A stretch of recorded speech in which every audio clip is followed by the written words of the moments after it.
Hello, everyone. Thanks for joining the Gallbladder, Bile, and Fat Digestion webinar by Dr. Melina Roberts. Dr. Roberts is a naturopath and a leading authority in European biological medicine, where she incorporates the most innovative technology to treat chronic disease, women's health issues, hormonal balancing, pediatric health, digestive disorders, cancer, and, of course, the gallbladder. She studied with leaders from around the world, pursuing effective methods and therapies that truly heal the body. She's completed specialized training in a huge number of areas, including things like European biological medicine, electrodermal screening, dark field, visceral neural manipulation, neuroemotional technique, matrix repatterning, vitamin IV therapies, prolotherapy, mesotherapy, and neurotherapy, biotherapeutic drainage, oxidative therapies, homotoxicology, and oncology. And through combining all of her knowledge in these areas, she then is going to be able to talk about the gallbladder tonight and bile and fat digestion and why all of these things are really essential for health. Dr. Roberts, she's also an avid lecturer, and she's published articles in scientific journals and magazines, and she's also has a book. And most recently, she's become lead international lecturer for Dr. Thomas Rau's Swiss Biomedicine Academy.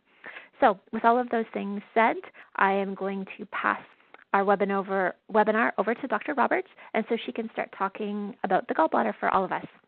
All right, so thank you so much for being here. Thank you for taking the time out of your busy schedules to be here. I appreciate all of that. I know that it's challenging to make the time to come out to these things.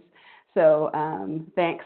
I'm really excited to teach you about this information about free-flowing bile and its importance. You know, with this new understanding, I've been able to really help my patients with a number of problems, from thyroid conditions to weird neurological symptoms to stubborn weight loss. And it's this understanding of that fat-soluble toxins are congesting up the bile, and without proper bile flow, then we can't have proper fat metabolism. If we don't have proper fat metabolism, then every cell membrane isn't able to function properly, and we don't have proper brain function. There's also really new research that's showing that we need the free-flowing bile for proper thyroid function, so that's really going to affect our metabolism. So really, let's get started here, because I find that this information is really interesting, and I think it's really going to expand your knowledge base, and it's going to go far beyond what I think even my current knowledge was of, in terms of just thinking about that fats are good, and just gives you a deeper understanding of how we can optimize metabolism. All right, so heading on to the next page, which I think Heather did a great job with my intro, but if you're not familiar with me, I'm a graduate at the University of Waterloo. I went to the Canadian College of Naturopathic Medicine in Toronto, graduated about 14 years ago. I did some extra training in European biological medicine. I have a clinic that I've brought back all of that knowledge of European biological medicine that I run here in Calgary, called Advanced Naturopathic Medical Center. I've written a book called Building a Healthy Child, and really what it is it's teaching parents how to introduce foods in a way that helps to build the foundation of their gut health right from the beginning. So that's what my book's all about. And then recently, I've been selected by Dr. Thomas Rau to be an international lecturer for his Swiss Biomedicine Academy, which I feel quite honored and humbled to be a part of. So what I want to talk about is just really that we need to go beyond paleo and keto diets. And I think that, for me, I'm actually a big fan of paleo, and I think that keto can be beneficial in certain situations. And I really like a lot of the philosophies behind it. I love that it's about decreasing processed foods, that it's really about promoting eating real foods, decreasing sugars in the diet, avoiding those grains, and increasing the healthy fats. But what I also find is that, there's a number of patients that I have that we get them onto the paleo diet, and they're not really getting good results. They're actually feeling worse on it. And these are the patients that I'm really talking about, because this can also mean that they have a compromised gallbladder function, that they have sluggish bile. So the problem is that when you have these high-fat diets, is that what happens when you have a patient who's having difficulty digesting and metabolizing fats. And this is where the gallbladder and bile flow and fat metabolism really plays a role. So let's talk a little bit about bile flow. It's, the liver manufactures the bile, and then the gallbladder stores that bile, and then the gallbladder releases that bile when you eat a fatty meal, and it releases it into the small intestines. And then those fatty acids, they form and they combine with the cholesterol and some amino acids, and they form these bile salts. And then the bile salts are what will emulsify the fats. So they surround those fats and they help with proper fat absorption. Now, I know I was initially under the impression that with bile flow that our bodies just continuously made bile. But what actually happens is that we actually reabsorb, recycle about 95% of that bile. And what happens is that 95% of that bile gets absorbed at the end of the small intestines in through those enterocytes, and then they get transported back to the liver. Now, one of the challenges with that is that if we got fat-soluble toxins getting stuck in that bile and then they get recycled and reabsorbed, it actually further congests up the liver, and then it makes the bile even more sluggish. So 5% of that bile is actually excreted through the stools and then moved out through our colon and then out of the body, so out through the stools. So that's where 5% gets eliminated, but the other 95% is getting recycled. Now, what the bile helps do is the bile is helping to break down the larger fat globules, and it's breaking it down into those smaller fat globules, and then it emulsifies it, kind of the same way that soap emulsifies the dirt. So it just surrounds it and then allows enzymes to be able to properly digest that bile. And then the bile is what carries the toxins and hormone metabolites out of the body. It's actually one of the key vehicles for removing toxins out of the body that the liver is trying to move out. So the bile is one of the premier detoxification mechanisms, and I think that a lot of us aren't really aware of how important bile flow is to detoxification pathways. So in terms of those detoxification pathways, we have phase 1 and phase 2 detoxification that happens in the liver, and then what happens is that we have our water-soluble toxins, and those water-soluble toxins will get moved out through the kidneys. Then you have your fat-soluble toxins, and those fat-soluble toxins get moved out of the body through the bile and out the colon. So these fat-soluble toxins are the ones that can be really congesting up the bile. Now, where are these fat-soluble toxins coming from? And what happens is that a lot of these fat-soluble toxins are actually bioaccumulating in fat cells of the meat that we're eating. So it's, when we're at the top of the food chain, we're actually getting a concentrated amount of these fat-soluble toxins. So that's one reason that many people are vegetarians, and then if you're eating meat, it's another reason why you want to be eating cleaner sources of meat. So some of those fat-soluble toxins, one big one is glyphosate. So that's the Roundup. It's those organic organochlorine pesticides. And then there's also these persistent organic pollutants. And those pollutants, what they are is they're just a group of toxic chemicals that don't break down easily in the environment. And we find them in waste and trash and cigarette smoke and vehicle exhaust, but they end up in our bodies. and they can cause a lot of problems in our bodies because we just can't effectively move them out. We see the plastics, the phthalates, such as bisphenol A, ending up in the bodies, fire retardants, and heavy metals. These are all fat-soluble toxins that can be congesting up this bile. So over time, what can happen is that this bile ends up just being thickened and sluggish and not moving as free-flowing as we want it to be moving. So one of the major things that is congesting up the bile is the fat-soluble toxins that I just talked about. But other ways that it's becoming thickened is that there's nutrients that we're not taking in enough of, and I'm going to be talking more about that, that would help to keep the bile thin and flowing really freely. And having a diet that has increase in sugars, when we have an increase in blood sugars, that can also thicken the bile.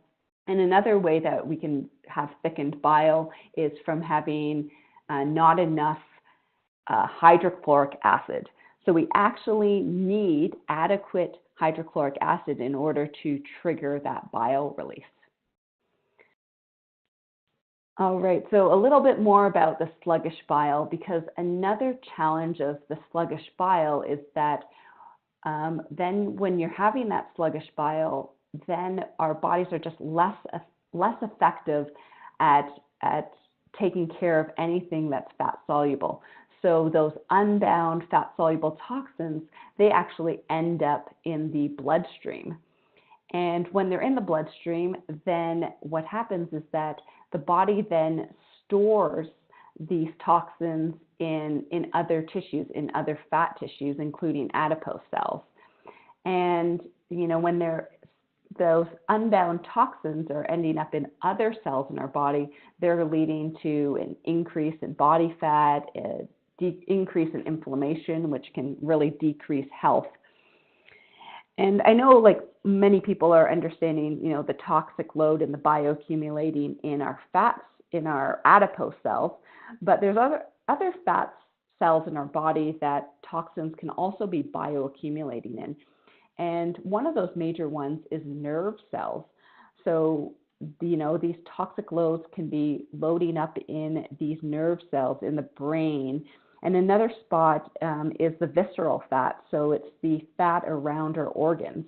And this can be also a spot where this toxic load is building up. And, you know, our body's storing those fat-soluble toxins into the fat cells is really just a protective mechanism. It's just to move them out of circulation because the other systems like the bile and the stool isn't able to do that effectively. But when it's in those other tissues, it's really affecting the metabolism of those cells. So it's causing things like mitochondrial dysfunction. We're seeing hormonal imbalances. We're seeing neurological dysfunction when we see this toxic load build up in other cells. And this protective mechanism really was like, it's supposed to be just a short-term solution until, you know, it's safe to release those toxic loads.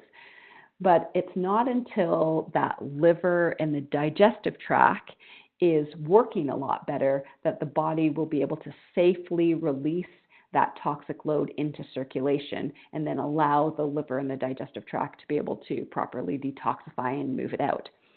So these are one of the challenges with, you know, people who will be doing like intense exercise and diet changes to try to lose weight, is that sometimes they just can't do it because the toxic loads are just locked up in those fat cells.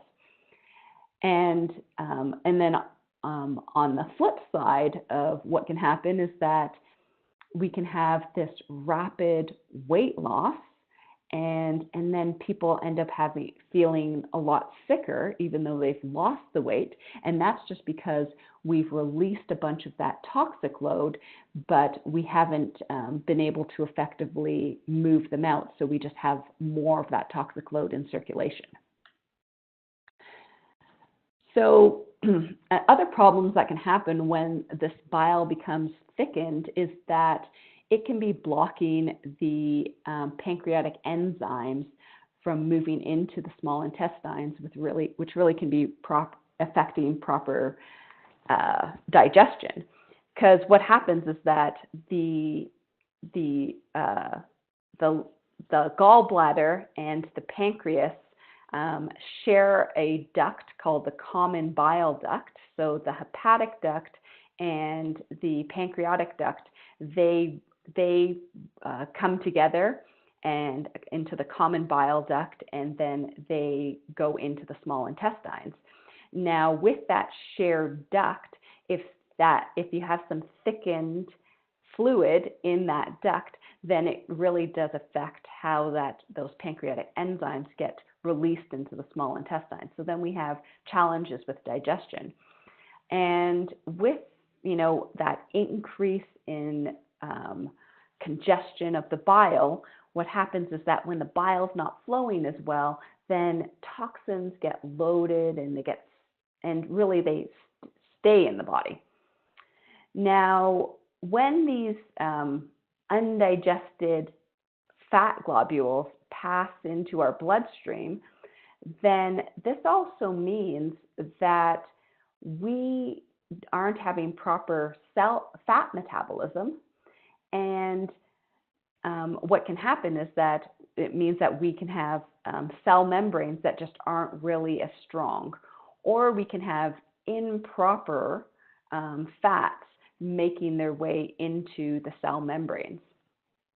So it really is about, the quality of that bile is really directly proportionate to how well we're able to eliminate toxins. So another thing that can happen too is that when the bile becomes all sludgy and congested, is that as that gets more sludgy, we actually start to form something called gallstones. Now, one of the myths is that the gallbladder is not necessary or needed in the body, that we can easily remove it and it's not going to cause us any problems. So I want to demystify this myth, because I really want you to understand that this organ in the body is actually quite important to how our body functions. And what the gallbladder is doing is it's a time release of the bile into the small intestines. Now, if we don't have a gallbladder, then what happens is that the liver is still making the bile, but then the bile just slowly gets released into the small intestines. So it really changes the way we have to eat our fatty meals. Is that when we're if we don't have a gallbladder, then we have to make sure that we're not eating large fatty meals, because our systems just can't handle a large amount, because we can't release a large amount of bile at one time. And the gallbladder also helps with proper fat metabolism. And fat metabolism is, it's critical for our cell membranes. It's important for our nerve cells. It's important for hormones. It's important for our immune system. So fats play such an important role in our body.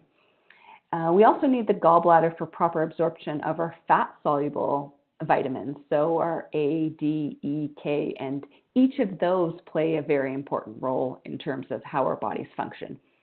And we need our gallbladder because it's really important for proper toxic elimination and helping to move that toxic load out. And the gallbladder also helps with having proper bowel movements. And proper bowel movements is also an important way that we're moving those toxic loads out. And the bile really does help to emulsify and make sure that we have those bowel movements that easily move out of us. So, there are definitely reasons why the gallbladder should be removed. One would be if you had any sort of infections in the gallbladder, if there's blockages. So some of those stones will block that duct and cause a lot of problems and pain. And cancer can be another reason why the gallbladder might be removed. But often patients will have an ultrasound done of the abdomen, and they'll see some gallstones or they'll see some sludge happening in the gallbladder, and they're told that they need to get their gallbladder removed. So what's important for you to know and for you to also communicate to your patients is that if you have gallstones or you have sludge, then it is possible with what we know to slowly be able to dissolve those gallstones and to help to bring it so that bile starts flowing a lot easier. So what I often like to explain before people get their gallbladder removed is that they will have to make some changes if they do get that gallbladder removed, because often they're not really educated about this. They're not really told that that they would have to make any changes. They're told, you know, it's a really simple surgery. You don't really need the gallbladder. You won't have to change anything about your diet, but you really would have to. You know, in terms of not having that gallbladder, you would have to change the way you eat. You'd have to eat small amounts of fats throughout the day. You would need to take digestive enzymes in order to help break down the foods you're eating. It would be important to also take some bile salts to help your body to break down the fats that you're eating. And then in a lot of cases, I'd suggest that you'd be supplementing with some fat-soluble vitamins, because those would be tougher for you to absorb and utilize.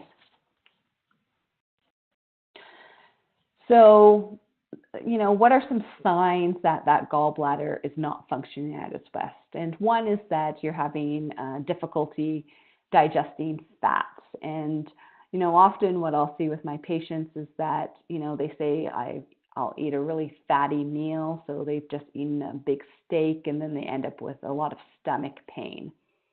Another thing that could be an indication that their gallbladder is when you're looking at their stools. What's an interesting fact in terms of bile is that it's bile and it's broken down red blood cells is what gives the stools the brown color. So if the stools are more on that yellowish side or pale, then we know that we're actually not having enough bile. And the other thing when you're looking at those stools is if the stools are floating, and that means that you have a bunch of undigested fats in the stools. And if you're having any sort of irregular bowel movements, this can also be a sign that the gallbladder is not functioning at its best. And then because the bile is what actually helps to lubricate and help to move those stools out. Now, I say constipation, but it can also be people who have like a tendency to constipation.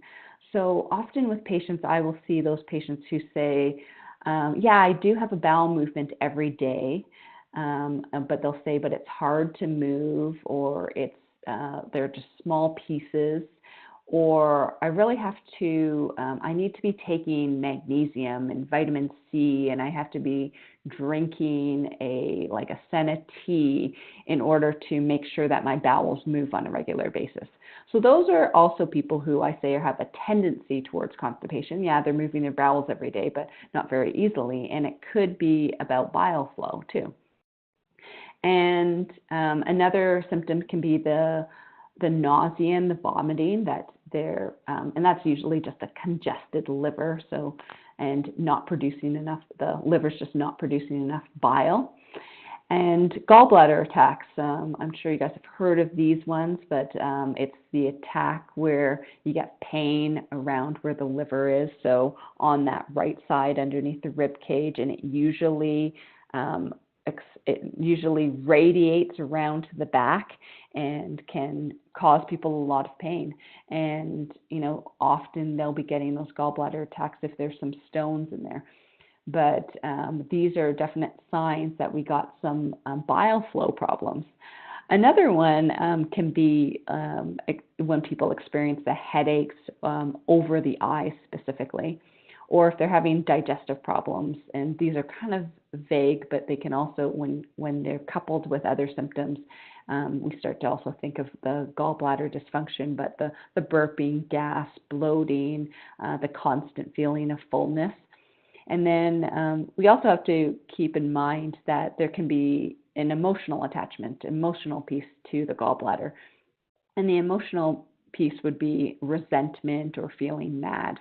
So these can be some signs that the gallbladder isn't functioning at its best. Now, there's a real connection between hydrochloric acid and bile flow. So we really need enough hydrochloric acid in order to release the bile when we eat. And hydrochloric acid is also one of those things that people say, oh, well, you don't really need hydrochloric acid. Like if you're experiencing something like GERD, so that reflux, then let's get you on something that blocks that hydrochloric acid in the stomach. And the thing is that we need that hydrochloric acid. We need it to break down our carbohydrates. We need it to break down our proteins. We need it for proper mineral absorption. And the other thing is that hydrochloric acid, what it does is it also kills off any sort of pathogenic bacteria or parasite or fungus or virus that comes into the body, and it makes sure that it doesn't get into the body. It kills it before it causes any problems. So if you're taking any of the medications that block proper hydrochloric acid, then we also are stopping bile flow. So be wary of this, and when you see anyone taking these hydrochloric acid blockers, these protein pump inhibitors. Now, there's also a big connection between bile and thyroid function. So when I start to see people with thyroid issues or lowered metabolism, I think about bile as well, because this plays a big factor. And so one of them is that if we're not properly absorbing fats, then we can't properly make thyroid hormones, because our hormones need fats. There's been a recent study in Finland that was showing that people with hypothyroidism, they're 7 times more likely to have that decreased bile flow. And then there's also some studies that were showing that in terms of that bile flow, that we need free-flowing bile in order to properly be able to convert T4 into T3. So that's quite significant that bile flow plays such a big role. And bile also plays a big role in terms of our gut bacteria. And then the gut bacteria is really needed in order to properly be able to convert the inactive T4 into the active T3. So that's important too. And then there's another connection in terms of bile and thyroid function, is that the thyroid hormones, they actually help to relax the sphincter of Oddi, which is right there at the common bile duct. And it's a sphincter that really controls bile into the small intestines. And we need thyroid hormones in order for that to happen. So, so now, as I learn this information, when I'm learning about thyroid, when I'm hearing about thyroid problems, I'm also thinking about bile flow, that important connection. There's also a connection with chronic disease and bile. Now, in terms of like autoimmune disease, allergies, arthritis, they're all associated with a 75% decrease in bile production. So I think that's pretty significant. And then the other association is, cancer and heart disease, which are really the 2 highest killers. And they're associated with a 90% decrease in bile production. So I think really what we know about bile is that bile helps to move toxins out, and that if we don't have good bile flow, then we have increased toxicity, increased inflammation in the body, and that is what can be a leading factor in terms of, or causative factor in terms of chronic disease. Now, the gallbladder is also a site of focal infection. So it means that, when I think of focal infections, my first thought is always thinking about like dental focal infections that you can't see. But the gallbladder is also an environment where we get some focal infections, because what happens is that the internal aspect of that gallbladder doesn't have any blood flow. So what happens is that we actually have a constant pH inside the gallbladder. And we also have, I was talking about that set amount of bile, that we have that, 95% of the bile is being recycled.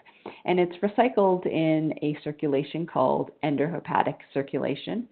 And what's happening is that with that, if there's a whole bunch of toxins in that bile, then it sets up that environment that allows an infection to be able to fester in that organ. We can also see this happen, as we see this in terms of the gallstones, is that, for a long time people just believed that the gallstones were just dead matter.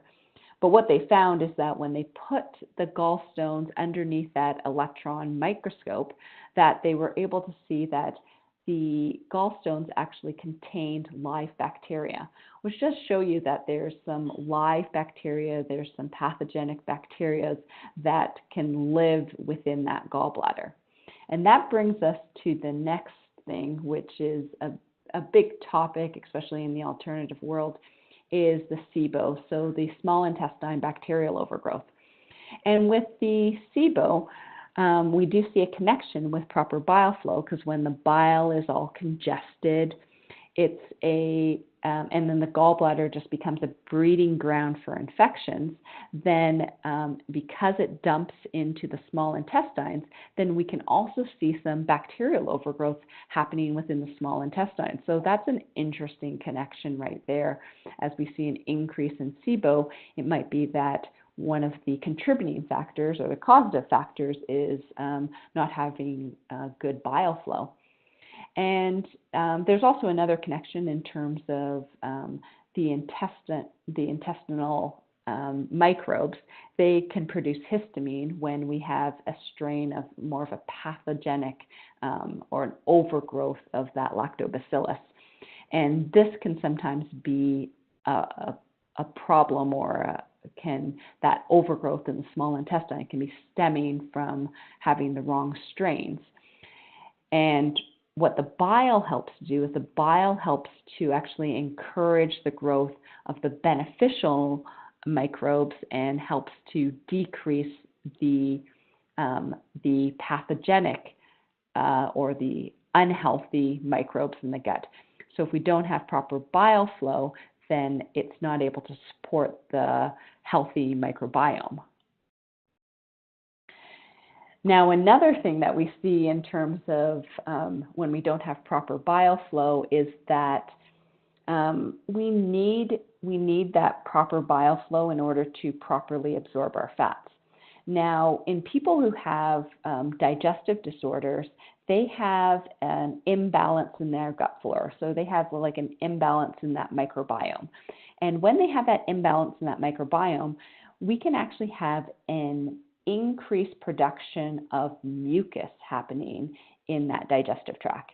And when we have excessive amounts of mucus, what can happen is that mucus can coat those food particles. And when it's coating those food particles, it makes it so that bile and digestive enzymes aren't able to get to those food particles to properly metabolize them and break them down. And so what happens is that we end up with undigested fats, which can show up in the stools as like these pale, greasy stools. We also end up with a lot of mucus in the stools. We can end up with an impairment or an inability to properly absorb our fat-soluble vitamins, which can lead to a host of other problems. What we have seen is that as we start to heal the gut, we remove those inflammatory foods, we balance that gut flora, that we get a reduction or a normalizing of the mucus in the digestive tract, and that will further lead to proper absorption of fats. So, the microbiome, which is probably one of my favorite topics, so I'm always going to be touching on that. So the microbiome, it also is very important in terms of bile flow, and I've kind of touched on it a little bit. But when you have those pathogenic bacteria, so those unhealthy bacteria in the gut, what can happen is it can actually convert the bile acids into more toxic compounds, and that can further interfere with proper liver function. And we need bile in order to increase the good bacteria and to get rid of the unhealthy bacteria in the gut. And what can actually help to increase bile flow is probiotics. Probiotics definitely play a big role, and that's why I really put pretty much every patient on probiotics. One, to balance that gut flow, but what we're also doing is we're also helping to get that bile flowing. And fiber will also help to increase that bile flow and make sure that we get that bile flowing, helping to speed up that transit time, helping to feed the healthy gut flora. And then we have the soluble fibers, and those soluble fibers can range from a number of really good foods, but what they help to do is they help to, they get sticky and gel-like, and so they will absorb the toxins, they will absorb the bile acids and help to move that toxic load effectively out of the body. So some of those soluble fibers can be things like Brussels sprouts, avocados, sweet potatoes, broccoli, turnip, figs, carrots. Those are all really good soluble fibers that we should be eating in order to kind of clean up that gut space. Now, I'm always surprised, but there are still a number of people who still think that fats are bad, right? And a lot of people still thinking that if they're eating fats, that fats are going to make them fat, and that really they should be avoiding fats altogether. So I want to be busting this myth as well, because I want you to understand why fat metabolism is so important.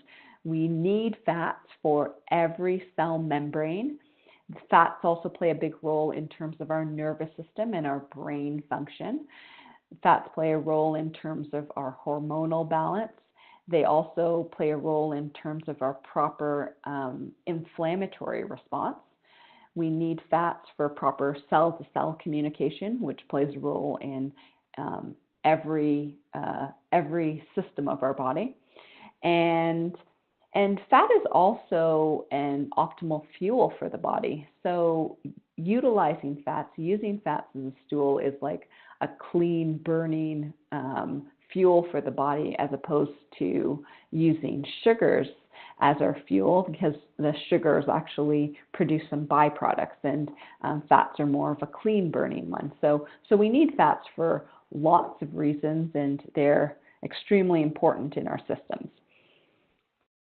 Now, what can happen is that we can have injuries to these cell membranes, and remember, these cell membranes are just made up of fats. But when we're not able to properly supply the cell membranes with good, healthy fats, or when we are supplying them with cell membranes that or fats that just aren't really strong and healthy, we can get these injuries to the cell membranes. And what happens is that when this happens, and this activates a whole cascade of reactions to help really activate that immune system, and activates the inflammatory mediators. So we can see histamine and those cytokines and increased blood flow in order to get proper nutrients to that injured site. And often we can see this underneath the microscope. If you see that picture right there, is that, these cells should ideally be perfectly round. But what we're seeing is that we're we're getting injuries to the actual cell membranes. And when we have injuries to the cell membranes, then it tells us that, that there's oxidative stress happening, that we're not properly having good, we're not properly metabolizing fats, and that we're not getting some good fats in order to support good, healthy cell membranes. So when we start to see pictures like that, then we can see a number of problems. And, I think that when you're seeing that immune system activation, there's a number of different things that we can see. A common term that we're hearing is something called mast cell activation syndrome. And what is that? That's just an activation of the immune system. And it can be because you're not having proper fat metabolism. And then the other thing that can happen is that when you have a whole bunch of this injuries, you have a whole bunch of histamine, and then we start to see things like histamine intolerances. And it can come back to that we don't have proper fat metabolism happening. So we don't have proper fat metabolism to build those healthy cell membranes. So there's also a connection between cell membranes and hormone connection. So embedded into our cell membranes are actually hormone receptors. And the endocrine, and what can happen is that we can have injury to those cell membranes, which can lead to hormonal problems. And the solution to that is not to give a patient more hormones in order to balance their hormones. The solution is to actually fix the problem at its source. And how we do that is that we need to be able to fix the actual cell membranes. And when you fix the cell membranes, then you can get those hormones into balance, and then the hormones can be reacting appropriately in the body. So this is, truly healing the body at the root cause when you're talking about healing cell membranes and proper fat metabolism in order to get hormone balance. So the challenge is that, like what we're usually seeing is we're seeing hormonal imbalances. We're giving people hormones in order to balance those hormones. And then the more hormones we give them, the more those receptors actually don't work very well. So we get this hormone resistance, similar to like an insulin resistance. And so they're not properly communicating because those cell membranes aren't working that well. So how do we work on this? We need proper fat absorption to make healthy cell membranes. So another myth I see a lot is that your omega-6 fatty acids are causing inflammation in the body. Now, we have these healthy fats, and we know that those healthy fats that help to become part of the structure of the cell membranes are your omega-6s and your omega-3s. And they are very important in terms of proper cell membranes. Now, the membranes, so our cells have membranes, but the mitochondria itself also has a membrane, and that membrane is actually made almost exclusively of omega-6s. And this is why we need to be taking in good, strong, healthy omega-6s.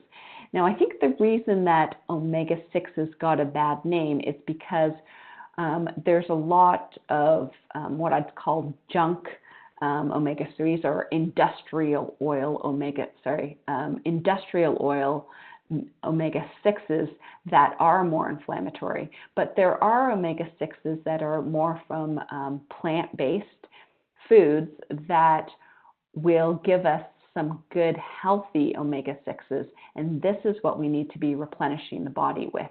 We need to be giving the body pure, unheated, unprocessed, organic, non-GMO oils in order to help support proper cell membranes. Now, there's lots of problems with these industrial oils, and the challenge is that these industrial oils become incorporated into the cell membranes, and then they make those cell membranes weaker. And so this is one of the big challenges, is that we need to get these industrial oils out of the diet. So one of the problems is that with these industrial oils, that when they're manufactured, they use high heat, they use toxic solvents to extract the oils, and then those oils don't end up actually being beneficial for our bodies. And the other challenge with some of those oils is that they're trans fats. So they've actually been altered at a molecular level, and it makes it more toxic and inflammatory to our bodies. So we really want to be getting rid of these, what I call industrial oils, these processed oils. So I've listed them off there. These are the ones that we should be avoiding, and we should be telling our patients to avoid: the corn oils, the canola oil, the cottonseed oil, the soybean oils, the sunflower oils, the safflower oils, as well as all of the trans fats. So the hydrogenated fats and the partially hydrogenated fats. I actually found it pretty interesting. I'm pretty active on social media, and one of the things that I had wrote is I'd actually made a list of these industrial oils that we should be avoiding, and one of them's canola oil, and I got a lot of backlash from people saying that how good canola oil is, and I think that we have been in a sense brainwashed to think that these oils are actually healthy, when because of how they're processed, and because a lot of those are GMOs, they're just really inflammatory when they're in our bodies, and we really do need to be avoiding them. Now, what we should be taking in, and this is information that I learned many years ago. I actually learned it from a doctor who's passed away probably like 10 years ago, Dr. Gerard Gano, and he was talking about how we shouldn't be giving patients omega-3s and omega-6s as supplements. We should be giving the patients the building blocks of the omega-3s and 6s, and allowing the body to be able to make those derivatives themselves. And then there's another researcher or professor. He's written a book called Brian Peskin, and he coined the term called parent essential oils. And he reiterates that same concept that I had learned many years ago, that we want to be giving the body the building blocks of the omega-3s and 6s, and not the final product. So we actually don't want to be consuming the fish oils, because we want to make it so that the body has to do the work to make those derivatives. So a lot of those oils would be coming from plant-based substances, and so I've listed off a number of those different foods that you can get it from. But what's important is that the linoleic acid so is one of the parent oils of forming the omega-6s, and the alpha-linolenic acid is one of the parent essential oils of building omega-3s. So we want to be taking those in. And one of the ones that's probably the best is probably your hemp oils, because your hemp oils actually have the omega, it has the LA and the ALA in really that perfect proportion of 3:1, which is what the body needs. I'm also a big fan of flaxseed oil and evening primrose oil. So taking those in order to give your body the proper building blocks to help support your cells. Now, one of the things you'll commonly hear, even in the alternative world, is that you can't take too much fish oils. We can't overdose in fish oils. And I'm not sure if that's necessarily true, because the challenge is that the cell membrane that for those mitochondria, that membrane is usually mostly made up of omega-6s. But if in the body you have an omega-3 dominant state, so you've taken a lot of fish oils, then what happens is that then the mitochondrial membranes start to be made with those omega-6s, and it actually makes those mitochondria weaker, and so they're not actually doing their job as well, so they're not making as much of that ATP or that cellular energy. The other challenge with having an excess amount of those omega-3s is that it can actually lead to a hyperpermeability of the cell membrane. So stuff can move easily in and out of those cells. So those cell membranes just aren't as strong. So we actually need it to be we need a balance of fatty acids and sterols, and we get our sterols from mostly our plants. So we want to make sure that we're as much of the fatty acids that we're taking in probably an even amount of sterols, which just means that we need to be eating lots of plants. So some of the conventional tests that we can be taking to see if there's problems in this area would be the AST, which looks at liver function, and the GDT, which really looks at inflammation. But when we have an increase of both of these substances in the blood work, then these markers in the blood work, then they usually are an indication that there's gallbladder dysfunction. And another way is when we do the abdominal x-rays, if there are some gallstones, then you can usually see those in the gall. You can see those on those x-rays. And then MRIs can see those stones as well.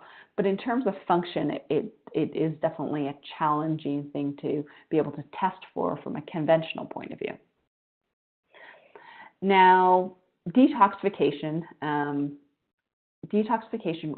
real detoxification happens at a cellular level. That's where it all happens. That's where we need to be looking at how well our cells are detoxifying. I know a lot of people, the new year will be coming around and they'll be like, oh, I want to do a detox for the new year. But the truth is that detox really should be happening on a daily basis to make sure that we aren't building up toxins in our body. And when we build up that toxic load and our systems just can't handle it, and if you know Dr. Rao's barrel of toxins, when those barrel of toxins just get so full and it starts overflowing, that's when we start seeing symptoms. But if we can just constantly be emptying that barrel, then we won't end up having sick cells, and we won't end up having a sick system. So, and detox really comes down to also having strong cell membranes, and that comes down to good fat metabolism. So detoxing, it also requires energy, so it requires that we have good mitochondrial function. And the liver really just needs to be able to effectively move that toxic load out through the bile, out through the colon, and that bile is binding onto those toxins and moving them out. And what happens is that when that bile becomes thickened and congested, it turns that gallbladder into just this waste, this toxic waste dump. And also, if that colon is backed up, so if we're not effectively moving those bowels, we're not effectively moving those stools out of the body, then we're reabsorbing that toxic load. And, glyphosate, again, is another challenge in terms of blocking those proper detox pathways, and it's contributing to more of this gallbladder dysfunction. So, one of the big challenges is actually if you actually physically have gallstones, and there's different ways to address this. One is with the vitamin K2, and Biomed has a great one. They have the K2 with the D3, and K2, what it does is it helps to dissolve calcifications. So our vitamin D would help to make sure that we absorb calcium from the foods that we're eating. And then vitamin K helps to make sure that that calcium goes to the right spots. And if it's in the wrong spots, then it's usually because we don't have enough vitamin K to properly break down the calcifications in our system. So this is one thing that would help with dissolving gallstones, or really any stones that we have in the body. And the other compound that also helps to dissolve gallstones is an orthophosphoric acid. Vitamin C has been shown to decrease the risk of gallstones. Exercise has shown to decrease the risk. And drinking large amounts of water in the morning can also help to prevent gallstones, because what's happening is that when we drink that water, it actually helps to contract that gallbladder. And as we talk about water, I'm just going to drink some. Is that when we drink that water, it causes a contraction of the gallbladder, and then it causes that gallbladder to empty. So we need to be doing that on a consistent basis.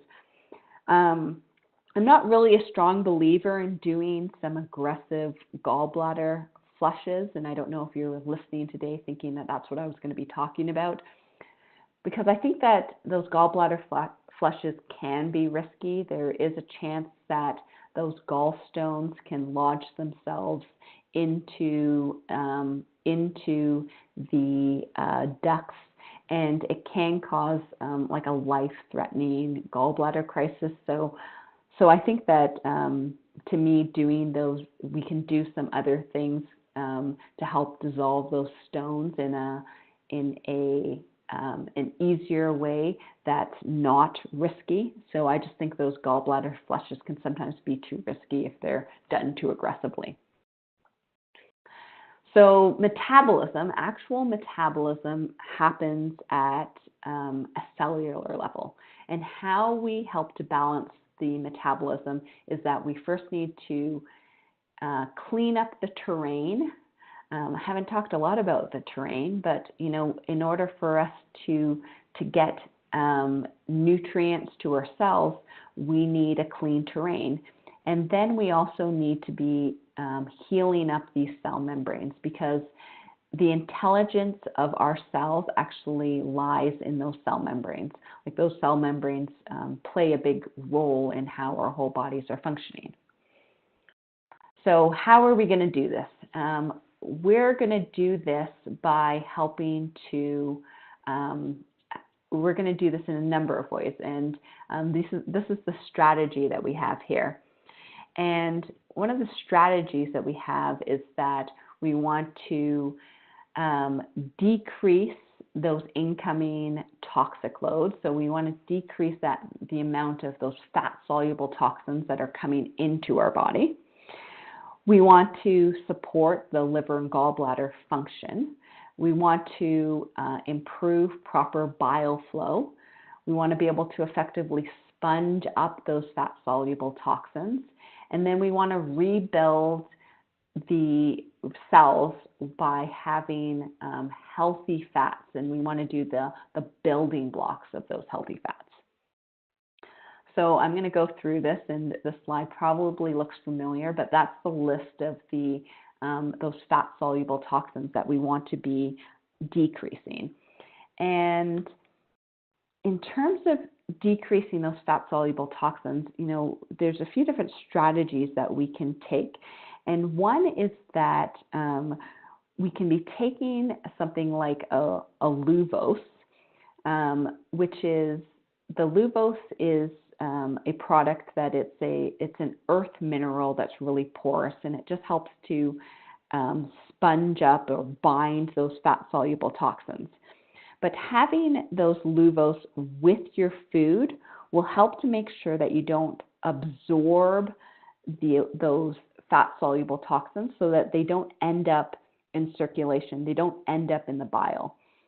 So that's one way. And then the other way is that you want to take that luvose to bind those fat-soluble toxins after you've mobilized them. So once they're moving, once they've been mobilized, then we want to be helping to make sure that those fat-soluble toxins move out of the body. So those are kind of two strategies that we'd use in terms of decreasing that load. And the other thing that we want to do is we want to help to support the gallbladder. And one of the main ways that I do, and typically whenever I see any sort of gallbladder issues, I'm getting patients onto a drainage remedy called Cardis. And Cardis, what it's helping to do is it's helping to increase that bile secretion, increasing that bile flow. And it really helps to support both liver and gallbladder detoxification. So I'm typically, and when I see any sort of signs of some gallbladder dysfunction, one of the most common ones is that constipation, but as you saw that list prior, there's a number of reasons that we can be seeing some gallbladder dysfunction. So, the remedy that I'll use most commonly is the Cardis, and then the secondary one that I may use would be the hepatica. So I'll use the A hepatica to, usually if we need to work on more the stimulating of the bile flow instead of just the bile secretion. But I think of hepatica more as a proper liver support, and then the Cardis as both liver and gallbladder support. And then nutritionally, what we could be doing, and I'll be going into more nutrition, but dandelions do help to increase the bile flow, and artichoke has also been shown to increase the excretion of the bile from the liver. So we also need some tactics to improve some bile flow. One of them is that we can chew our foods slowly and make sure that we chew them thoroughly. And this helps to let the body know that you're going to be producing, let the body know that some food is coming in. And when you let the body know that food is coming in, then you start to actually produce more of that bile. Choline has been something that has been shown that it improves bile flow. Eating fermented foods, taking bitters, eating bitters, and then Cardis also is another thing that also helps to support that proper bile flow. So choline, it's a nutrient that's important for every cell. It helps to emulsify the fats, and it helps to actually turn them and make them more water soluble so we can effectively move them out. And because of that, because it's part of every cell membrane, we'll see that it helps with a number of things. It helps with the lipid transport, it helps with liver repair, it helps with nerve conduction, it helps with brain function. And it also helps to ensure that the fat actually isn't being deposited in our organs, so that visceral fat, especially the liver. So it helps to decrease the amount of fatty liver that we're seeing. And some of the food sources that we're getting the choline from would be beef, almonds, cauliflower, navy beans. And if you're able to get it as a supplement, as a clean supplement, what is really recommended would be 500 milligrams per meal would help with proper bile flow, especially for people who are really struggling with bile flow. And fermented foods, which is really important in terms of, I always think of it as in terms of building up good gut flora. It's your healthy probiotics. But those fermented foods also help to improve bile flow, especially what is called the brine. So it's the juice of those fermented foods, and they really help to improve the bile flow. So if you get the brine of kimchi or of sauerkraut, those are really potent for helping to improve that bile flow. Because they also act as that digestive tonic and digestive bitter. And the fermented foods also, they're indicating to the body to start increasing the digestive enzymes from the stomach, from the pancreas, from the gallbladder. So we start to see all of that increase, and helps to increase and stimulate bowel movements. And as fermented foods are doing, they're also helping to build up that healthy gut flora, that healthy microbiome. And another part of helping to improve bile flow is bitters. And I think that, we just don't consume as much bitters in our diet as we should be. And so we really need to start incorporating bitters into our diet, because what the bitters are doing is they are telling the body that we are expecting some food. So what happens is that it starts to stimulate all of those digestive juices. So it helps to stimulate the bile and the saliva and the hydrochloric acid and the pepsin and the enzymes. And it also helps to increase the tone of that sphincter at the end of the esophagus. So it helps to close that up or make sure that that's working properly to avoid things like GERD. It's boosting digestion. And one of the great bitters from Biomed is the absinthium, which is what it's helping to do is it's actually helping to stimulate the release of that hydrochloric acid, the digestive enzymes. And ideally, what I recommend with my patients is that they take that absinthium. If you take it about 15 to 30 minutes before you eat, it helps to just prime the digestive tract. And another thing that you can be doing is the apple cider vinegar can have that effect too, in terms of helping to prime that digestive tract. So these are just different methods and different ways that we can be helping to improve that bile function, that bile flow. And incorporating these bitter foods into our diet on a regular basis. Like really, we should be having bitters with every meal. So some of those bitters would be the watercress, the arugula, the kale. So these are your greens, your mustard greens, your dandelion greens. Grapefruits have been shown to really help to improve that bile flow, and ginger and horseradish. And you might be happy to hear about these next two, that dark chocolate is a bitter, but it has to be that really high cacao. It has to be like over that 85% dark chocolate. And anyone who's had that realizes that there's not too much sweetness to that dark chocolate, but sometimes that can really help with that dark chocolate craving that a lot of people have. And it's a bitter, so it's helping with bile flow. And coffee is also a bitter. Coffee, and that's will be your black coffee, but you do have to be careful with coffee because if you have adrenal issues, which a lot of people have in our society, when you have those drained adrenals, then coffee can be a challenge. But coffee itself is a bitter. So there's also, some tactics in order to, how do we mobilize some of these fat-soluble toxins? How do we get them so that we can start moving that fat-soluble toxins out of the bile, out of the body, so that it's not causing problems. So some of those fat-soluble toxins are getting into the bile, but they're also stuck in our fat tissues. And how do we mobilize them and make sure that we can effectively move them out?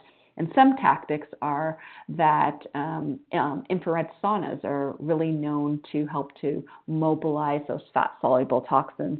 And when they've tested the sweat of people after infrared saunas, what they find is they find plastics, they find petrochemicals, they find heavy metals. So a number of those fat-soluble toxins actually come out of the body. Exercise and movement, sweating helps to increase circulation, helps to improve lymphatic drainage, and helps to actually mobilize those fat-soluble toxins. Another tactic in terms of mobilizing fat-soluble toxins has been fasting. So, you can do water fasts, and what's shown is that in terms of the water fast, we should only be doing, in terms of safely doing water fasts, that is unsupervised, so doing it on its own, we should only be doing about only 2 days of fast. But one that we can be doing that's, I'm going to say, easier and not as risky can be the intermittent fasting. So one of the common ways with the intermittent fasting would be the 18 and 6. If you've heard of these, so this means you're fasting for 18 hours and you have an eating window during the day of 6 hours. So typically what that works out to is that you're eating between noon and 6 o'clock is your eating window, and then you're fasting the rest of the time. And what happens is that when you head into a fast, then in a lot of cases you're utilizing some of the ketones, which means that you start mobilizing some of those fat-soluble toxins out of the body.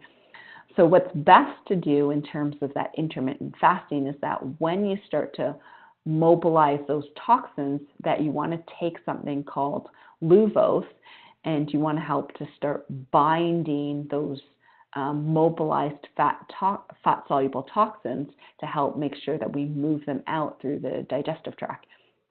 So usually what you want to be doing is you want to be taking luvose between the later parts of your fast, so probably between 12 hours and 18 hours of that fast, when those fat-soluble toxins start to be mobilized, and make sure that we effectively move that out of the system.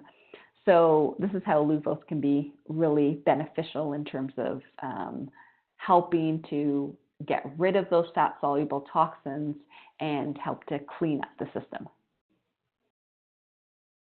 And what else we need to be doing is we need to be making sure that we are consuming those healthy fats. So what I suggest doing is that we're consuming some of those parent essential oils, so the LA and the ALA, and even the gamma-linoleic acids too, in order to give your body the building blocks in order to be able to make good, healthy cell membranes. And we got to give the body good, proper building blocks in terms of building good cells. And this is really what it comes down to in terms of trying to get our systems healthier. If we want to have a healthy body, we've got to be able to properly detoxify, and we need to make sure that the bile is flowing well in order to properly detoxify. And we got to make sure when that bile is flowing well, then we got to make sure that that fat metabolism is happening really well in order for us to properly build good, healthy cell membranes. And from that, we can have a healthy body. All right, so I think, yeah, we're at the end of my presentation here. So thank you so much for listening. I appreciate you guys being here and again, taking time out of your busy day. You can check out my website here. We're also active on social media in terms of Facebook and Instagram, and those are my handles there. And if you guys have any questions, my email address is there. Thank you, Biomed, and thank you, attendees, for being here. And I appreciate being able to share this knowledge, and I hope it's helpful for you and helpful for your patients. All right. And I will pass the baton over to Heather. Okay, perfect. Thank you so much. Thank you for that wonderful presentation. I've got some nice comments so far about it being very interesting, and lots of good facts about the bile and about the gallbladder. And really, you did an excellent job at explaining why, not specifically about the gallbladder, but of course about the gallbladder, but also why the bile and fat digestion really are so important for good overall health. So with that said, we've got a few minutes for questions. I do know that within the Q&A section there are some questions, so I'm going to get right into them now. And just in space here. Okay. I will be sending out a follow-up email tomorrow with the slides. So if by chance I miss sending out the slides to you tonight, then I will definitely make sure I get the slides to you tomorrow. Okay. So one question I've got here from Christine: if a patient has CAD and taking blood thinners, is K2 safe for this patient? Yeah, it's a challenging question because you do have to be careful because of the because of the clotting factors in terms of K2. I would say that you'd have to be very careful with it. I don't know if Heather can answer that in terms of the specifics. I feel like No, it's one of those things. Yeah, you have to be careful when you're on blood thinners and taking K2. Yeah, exactly. It's case by case, and it has to be very well monitored. And so, yeah, it's probably without any proper details with the case history, not a full thing to be able to comment on. Yeah. Okay. And so, interestingly enough, I think because you covered it off so well, we don't really have any questions in here. Okay, so anyway, sorry, I don't mean to laugh. In that sense, if you've got a question, pop it into the Q&A section. I've got lots of thank yous and lots of kind of really great comments that way. Here we go. I see one question here, which we can answer. It says, what was the product name that binds the fat-soluble toxins? And that's called Luvos. Luvos, yes. And I will send more information. Okay, so then what regular regime do you suggest for patients without gallbladders? Oh, yeah. So actually, sorry, I kind of forgot to mention that, is that, this plan also can work quite well for people who don't have gallbladders, that they also need to be doing, the similar fashion in that they need to be having bitters in the diet. They need to be doing, even if they don't have a gallbladder, Cardis is still beneficial in terms of helping with proper bile flow and helping to support the liver function. And then we still want to be making sure that we sponge up the fat-soluble toxins that are coming in the body to take off that load off of the liver, and to make sure that bile, which is still in your system and still being recycling, is cleaned up and flowing really well. So someone who doesn't have a gallbladder, you would still be following these same steps. Excellent. Okay, and then I see they've got a few more questions here. How much vitamin K is appropriate per day? I forget how much is in those drops. It's 25, 25 micrograms is classified as a therapeutic dosage. I do know some practitioners, due to studies showing taking calcium out of blood vessels and out of arterial plaques, that you can go up to 225 micrograms a day, but this has to be a supervised thing. So 25 micrograms per day is the which is that 5 drops? Does that work out to 5 drops? It's actually 1 drop. For the MK7 D3 drops that we have, one drop has 25 micrograms in it. So it's a pretty concentrated drop that we have. Yeah. So, but I sometimes have patients taking, when we're trying to dissolve some stones, I have them taking like 5 drops. Mm. I don't know if that's so in our case, it would be taking up to 10 drops a day.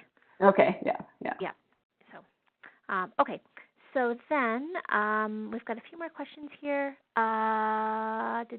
What do you recommend for someone with large gallstones? So I have that that page. I don't know if we can go back to that page. But you can definitely turn back to it. Can I know. We'll slide back. I can give that. But really, I have that page that kind of goes through what we should be doing. But there's the ortho. This is it. So this is one of the remedies that if they have like large gallstones, the ortho phosphoric acid really does help to dissolve those gallstones. So those are just, and then taking it with the K2 can help to make sure that you get rid of those larger gallstones. And then I'd say doing all the rest of the steps too, just making sure that you're having a lot of the bitters and incorporating that into the diet. I would do the Cardis with that as well, and then making sure that diet is clean too as you clean up that whole gut space. Sounds great. Okay, one more time. We've got time for 2 more questions. Where do you get the orthophosphoric acid? So another company called Bionics makes a good one. Perfect. And Dr. Wales, if you want, we can make sure that we get that info to you if you need it. It was her who asked. Okay, last question. How does bile help beneficial bacteria, or did she hear wrong about beneficial bacteria helping bile production? Sorry. How does it help? Yes. So the bile just helps to like set up an environment that will allow the healthy gut flora to be able to grow, and then it helps to diminish and actually move out some of that overgrowth of unhealthy bacteria. That makes sense. So it's about the environment and the terrain. Almost always comes back to the environment and the terrain. Yeah, exactly. So it sets up that nice environment when it's free flowing. Excellent. All right. That sounds great. So with that said, I think we've moved through all the questions. And so once again, thank you so much, Dr. Roberts, for presenting on the gallbladder and bile and fat digestion, and really kind of going into a really deep dive with all of this. It's been, I'm sure, for every single person listening, a really good review, number one, and number two, detail to have better understanding with all of this. Thank you so much for attending tonight, and always for when you attend our webinars. We really appreciate that you want to learn, and we're really glad that we're able to offer information that you want to learn about. So with that said, have a wonderful evening, everyone. And thanks, Dr. Roberts. Thank you, Heather. Thanks for having me. No problem. Take care. Good night, everyone.